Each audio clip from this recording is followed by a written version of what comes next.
बिस्मिल्लाहिर्रहमानिर्रहीम। अस्सलाम वालेकुम डियर एस्पिरेंट्स। आज हम बात करने जा रहे हैं 146 PMA लॉन्ग कोर्स पे।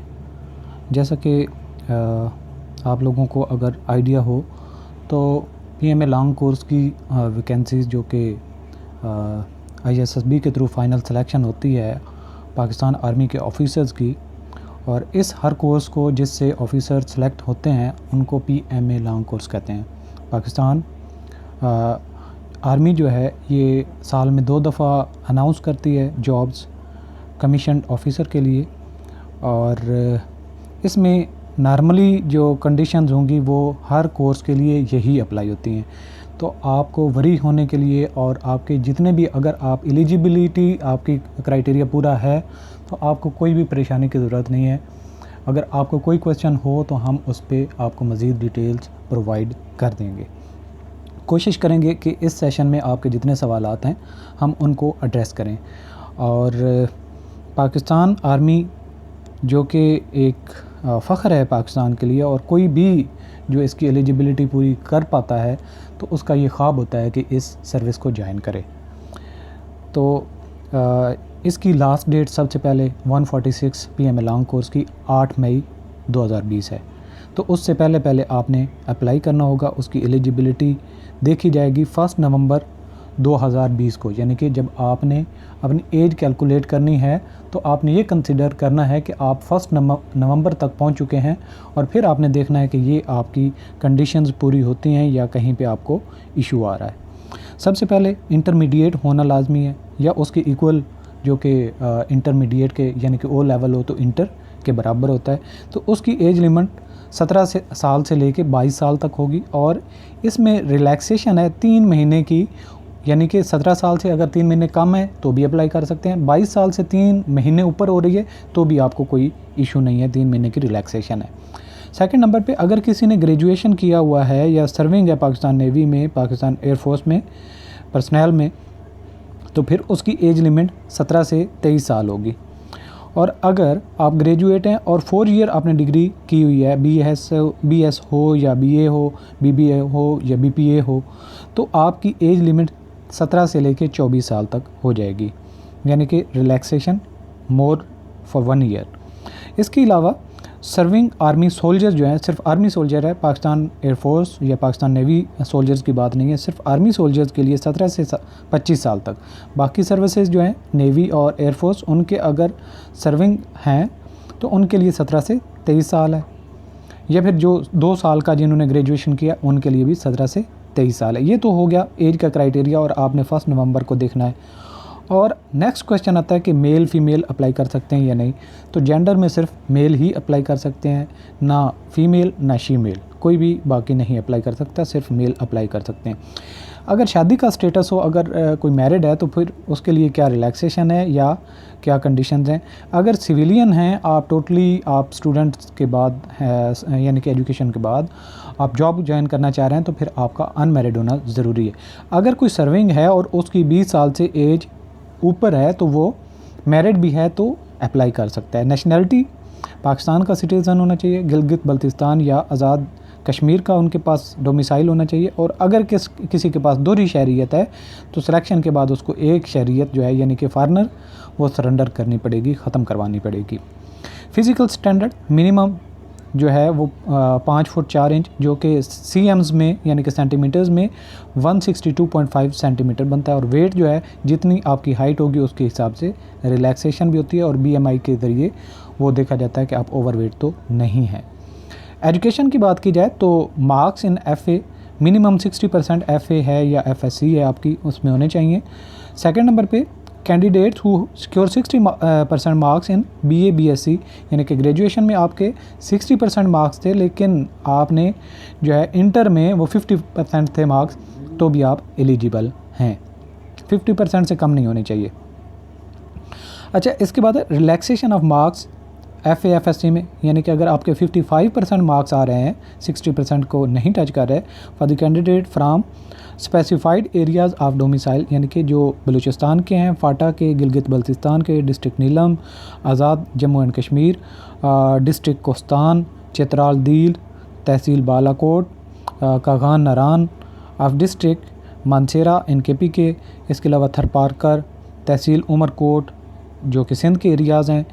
इसके अलावा district Rajanpur area of Cholistan desert है। इसके अलावा ड्रावर फोर्ट और सलमसर, मुजगढ़ और दीनगढ़ ऑफ पंजाब, ये इलाके भी एग्जाम्पशन है इनको 5% मार्क्स की। Besides being domicile holder the candidates must have been actually studying in the same area.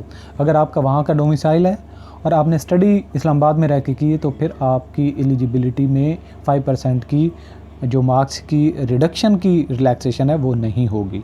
लिहाजा अगर आप वहाँ के रहायशी हैं, डोमिसाइल वहाँ का है, वहाँ पे किसी स्कूल से ही आपने पढ़ा होगा तो ही आप एलिजिबल होंगे।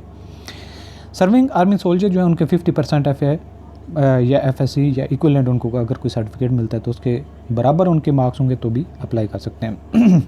वो लोग जिन्होंने फर्स्ट ईयर क्लियर कर लिया और सेकंड ईयर का रिजल्ट वेट कर रहे हैं, होप सर्टिफिकेट उनको सबमिट करना पड़ेगा। उसकी क्या कंडीशन है? Candidates who have passed first part of intermediate examination with minimum 60%, यानी कि पार्ट 1 में उनके 60% मार्क्स आए थे, and appearing in part second final examination can also apply on the hope certificate bye head of the institution, यानी कि head master से आपको होप सर्टिफिकेट साइन करवाना पड़ेगा कि ये बच्चा 60% से ज़्यादा मार्क्स ले जाएगा। Verification of mark sheet certificate candidates not issued with certificate और in possession of duplicate revised mark sheet certificate of matric intermediate BA BSc must get a verification certificate signed by secretary controller examination of the concern board university. आपको marksheet वगैरह नहीं मिली तो आपको एक certificate वहाँ से sign करवा के प्रोड्यूस करना पड़ेगा। नंबर 6 पे है A level candidates applying in the Pakistan with aggregate 60% marks are eligible without seeking equivalent certificate as calculated by IBCC. However, all the candidates who have passed A level and equivalent examination from abroad or have passed from Pakistan with the result less than 3 C's are required to submit equivalent certificate issued by IBCC। अगर आपका A level Pakistan का है तो आपको IBCC से कोई equivalent certificate produce करने की ज़रूरत नहीं। अगर आपने बाहर से A लेवल किया है और अगर किसी का CCC आ जाता है, यानी कि C 3 सब्जेक्ट में C ग्रेड के मार्क्स लेता है, तो उसको IBCC से इक्विवेलेंट सर्टिफिकेट प्रोड्यूस करना पड़ेगा। इसके बाद है ineligibility condition following are ineligible. कौन कौन से लोग हैं जो अप्लाई नहीं कर सकते? ट्वाइस रिजेक्टेड बाय ISSB, आप ऑलरेडी 2 दफ़ा ISSB से रिजेक्टेड हैं। Twice screened out by ISSB में जो इनिशियल टेस्ट होता है उसमें आप स्क्रीन हो चुके हैं 2 दफ़ा, तो भी आप नहीं अप्लाई कर सकते। इसके अलावा C tested within 4 months, यानी कि 120 days gap of previous appearance in ISSB except waiver granted by the competent authority. However bar of 120 days will not applicable to candidates appearing in GHQ, NHQ, AHQ selection board। आपने पहले दिया था 120 दिन अभी तक हुए हैं, किसी टेस्ट में अपीयर हुए थे और आप क्वालिफाई नहीं कर पाए थे इनिशियल टेस्ट, लेकिन आप इन दिनों में ISSB या GHQ, NHQ से आप जो है इनके जो सिलेक्शन बोर्ड है उनसे रिजेक्टेड हैं, तो 120 डेज़ के अंदर भी आप दोबारा अप्लाई कर सकते हैं। लेकिन ISSB से रिजेक्टेड हुए आपको 120 दिन नहीं हुए तो फिर आप दोबारा अप्लाई भी नहीं कर सकते। इसके अलावा dismissed, removed, debarred from government serving including armed forces, यानी कि आर्मेड फोर्सेज से पहले आप डिबार हो चुके हैं, आपको कोई डिसिप्लिनरी एक्शन पे एज ए सिपाही भी आपको निकाला गया होगा तो भी आप नहीं अप्लाई कर सकते। इसके अलावा convicted in a court of law for any heinous offences, अगर आपका कोई ऐसा ऑफेंस है और आप कन्विक्ट हुए हैं, गिरफ्तार हुए हैं, तो आप अनफिट हैं। Permanently declared unfit by appeal medical board PUF by AMB के ज़रिए आप परमानेंट अनफिट हुए हैं तो भी आप अप्लाई नहीं कर सकते। Declared unfit by any armed forces hospital except those cleared by appeal medical board, अगर मेडिकल बोर्ड को अपील करने के बाद वो क्लियर हो चुके तो अप्लाई कर सकते हैं। अगर नहीं किया, अप्लाई किया, अपील वगैरह नहीं की, आप फिर भी अनफिट थे तो आप नहीं कर सकते। However PF candidates who become medical unfit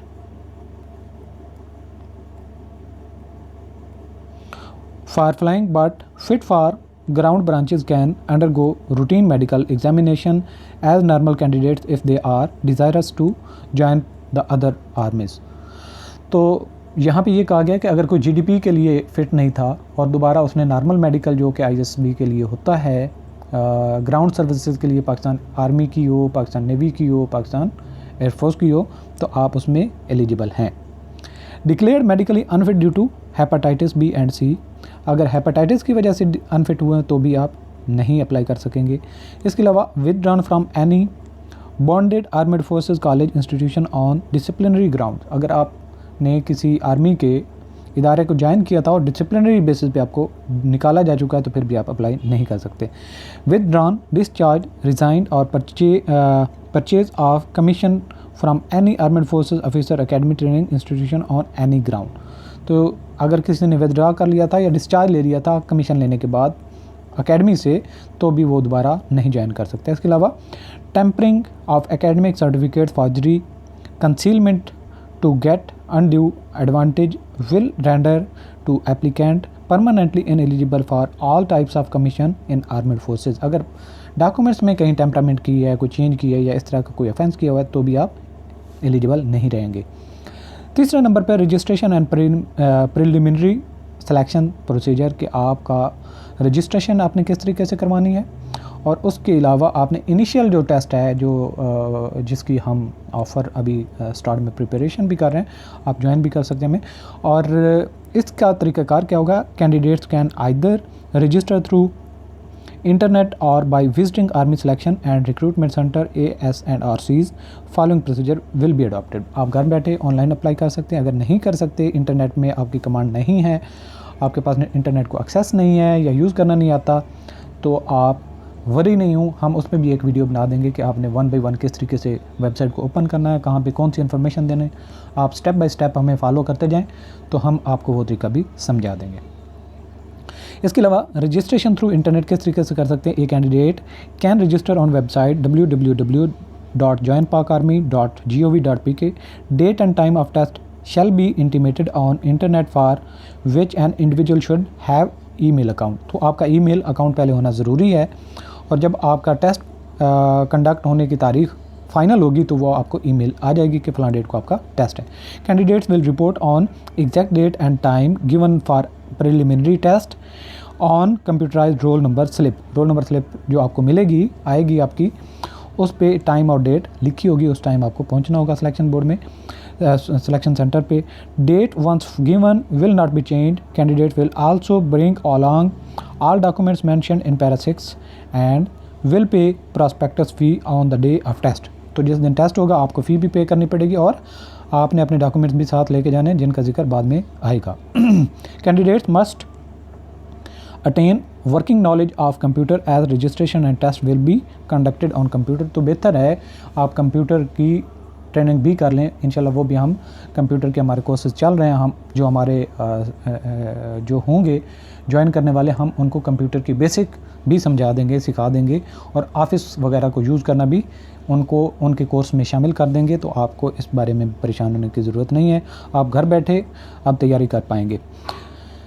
next point जो है registration at army selection recruitment centre, अगर आप सेंटर पे जाकर रजिस्ट्रेशन करवाते हैं तो फिर द कैंडिडेट में report eight nearest AS&RCs for registration allotment of roll number along with necessary documents mentioned in para 6 and the prospectus fee for completion of registration formalities. The candidates who will bring these documents on the day of test as well, तो उसको उस दिन test के दिन में भी ये documents लेके आने पड़ेंगे जो कि रजिस्ट्रेशन के लिए अगर सिलेक्शन सेंटर को विज़िट करता है तो लेके जाता है।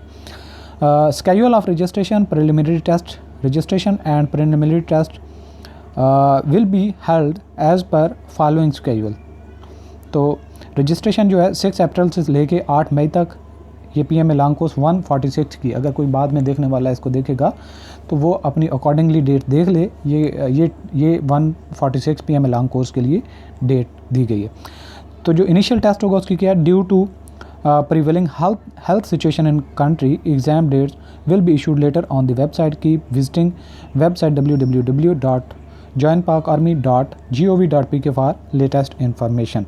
तो हालात कुछ ऐसे हैं कि अभी टेस्ट का स्केड्यूल नहीं इशू किया गया, लिहाजा आपको टाइम टू टाइम विज़िट करना पड़ेगा वेबसाइट को और इंटीमेट वहाँ पे किया जाएगा। नोट क्या है, the TCC candidates who apply for PMA long course will also be considered as repeater candidates. जिन्होंने पहले ISSB वगैरह में गए हुए हैं तो वो रिपीटर काउंट होंगे और पहले यानी कि रिकमेंडेड नहीं हो पाए। नेक्स्ट पॉइंट क्या है, repeater candidates must report at concern SRC from 10 to 13 May 2020 for preliminary test. तो जो रिपीटर हैं उनका टेस्ट जो है वो 10 से 13 मई 2020 तक होगा। अच्छा, प्रिलिमिनरी सिलेक्शन का जो तरीकाकार क्या है, सबसे पहले रिटन और आपका इंटेलिजेंस टेस्ट होता है, जिसकी हम स्टार्ट से ही आपको प्रिपरेशन की जो है ऑनलाइन क्लासेस प्रोवाइड कर रहे हैं, उसका भी तरीकाकार आपको समझा देंगे। और आपको अब कहीं पे भी जाने की ज़रूरत नहीं है, आपको 1 बाय 1 बड़े अच्छे और आसान तरीके से हम सारे के सारे जो पार्ट्स हैं रिटन और इंटेलिजेंस टेस्ट के वो इस तरीके से करवाएंगे कि इंशाल्लाह आपने थोड़ी सी कुछ प्रैक्टिस की तो ये आपका टेस्ट इजीली क्लियर हो जाएगा। Written intelligence test will be based on the multiple choice question, MCQs pattern पे होंगे from English, math, Pakistan study, Islamiat and general knowledge. The candidates declared successful in written intelligence test will undergo physical medical test and interviews at AS&RC। तो हम initial test में interview की तैयारी भी करवाएंगे और ये जो आपके सारे सब्जेक्ट मेंशन हैं जिनमें इंग्लिश है, मैथ है, पाक स्टडी है, इस्लामियात है और जनरल नॉलेज है, और इसके अलावा इंटेलिजेंस की जो आपकी तैयारी है वो भी हम करवाएंगे। तो फिज़िकल टेस्ट में क्या चीज़ होगी जो सेकंड फेज़ में आपका होगा टेस्ट रिटन के बाद, the candidates must qualify the following physical standard at the time of preliminary selection. तो 1.6 किलोमीटर आपकी रनिंग होगी, यानी कि 1.5 किलोमीटर से थोड़ा सा ऊपर। पुशअप्स भी होंगे, नंबर आप नहीं गिवन, आपको कम से कम 30-40 की होनी चाहिए प्रैक्टिस। सेटअप्स वो भी आपसे करवाए जाएंगे, इनके भी 101 तक आपको आना चाहिए। चिन अप जो है 10-12 आप कर सकते हो, ये आपको करनी है। डिच क्रॉसिंग ये भी एक होती है, एक खड्डा सा होता है जिसको आपने छलांग लगा के क्रॉस करना होता है, जंप लगाना होता है, तो ये भी आपको आना चाहिए। इंटरव्यू जो आपका इनिशियल होगा वो आपका सिलेक्शन सेंटर पे ही होगा। Successful candidates will be interview at AS&RC and short listed for ISSB। तो ISSB की शॉर्ट लिस्टिंग के लिए तभी आपको डॉक्यूमेंट मिलेंगे जब आप ये इंटरव्यू क्लियर करेंगे। Successful candidate will receive notice for ISSB test through website as well as call up letter. तो आपको कॉल लेटर भी आ जाएगा, वेबसाइट पे भी आपको बताया जाएगा। फर्दर सिलेक्शन जो है candidates who are selected by AS&RC will be called for ISSB। तो पहला इनिशियल टेस्ट फाइनल हो जाने के बाद, इंटरव्यू वगैरह क्लियर करने के बाद आपको ISSB कॉल किया जाएगा। इंशाल्लाह हम अगर हालात जैसे भी होंगे तो इंशाल्लाह हम ऑनलाइन इस दफ़ा ISSB की कोचिंग क्लासेस भी प्रोवाइड करेंगे, स्पेशली उनके लिए जो फिनेंशियली वीक हैं और बड़ी एकेडमीज़ की फ़ीसेस पे नहीं कर सकते, बड़े सिटीज़ में नहीं जा सकते।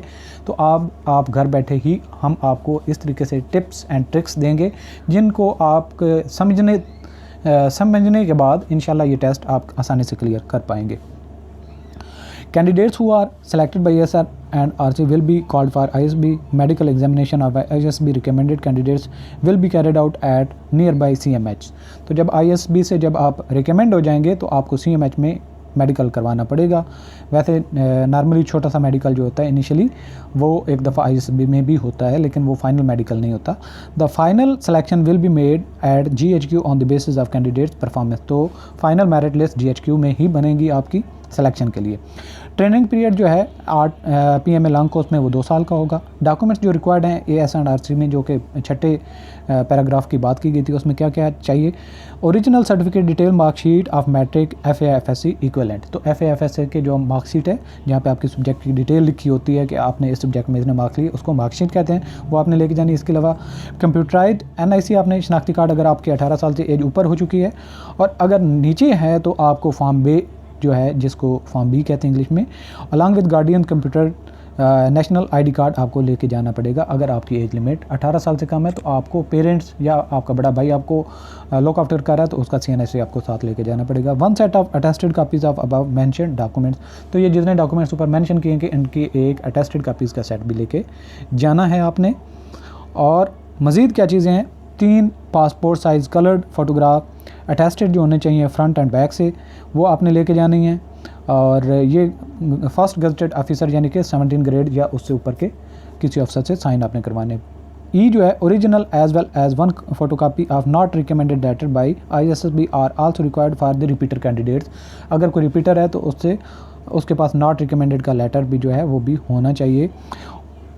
Old national ID card and form B will not be accepted, तो पुराने शनाख्ती कार्ड और फॉर्म बी नहीं चलेंगे। पाकिस्तान नेशनल रिसाइडिंग अब्रॉड, अगर कोई पाकिस्तानी है लेकिन बाहर रह रहा है अपने पेरेंट्स के साथ तो वो क्या करेगा, eligible candidates residing abroad are exempted from preliminary selection, यानी कि जो बाहर रह रहे हैं उनकी इनिशियल जो सिलेक्शन का जो तरीक़ाकार है वो उससे एग्जेम्प्ट है। However defence attaches will ascertain their overall suitability, यानी कि जहाँ पे एम्बेसीज़ हैं वहाँ पे डिफेंस अटैची होता है, वो उनकी सूटेबिलिटी रिकमेंड करेगा। Physical deformity and stammering aspects वगैरह तो जो भी उनके हैं मेडिकल वो अपना चेक करके आपको रिकमेंड करेंगे। The candidates are advise to approach Pakistan embassies military defence attaches in the country where residing, यानी कि आप सऊदी अरब में तो सऊदी अरब के पाकिस्तानी एम्बेसी के पास जाएँ, वहाँ पे डिफेंस अटैची के पास जाएँ तो आप उनको बताएं, वो आपको गाइड कर देंगे। For issuance of application form, तो वहाँ से आपको एप्लीकेशन फॉर्म मिलेगा। They will submit their application forms along with concern document through Pakistani embassies by 16 July 2020, तो उनको 16 जुलाई 2020 तक अपने डॉक्यूमेंट्स जो हैं वो सबमिट करने पड़ेंगे, अप्लाई करने का प्रोसीजर फॉलो करना पड़ेगा।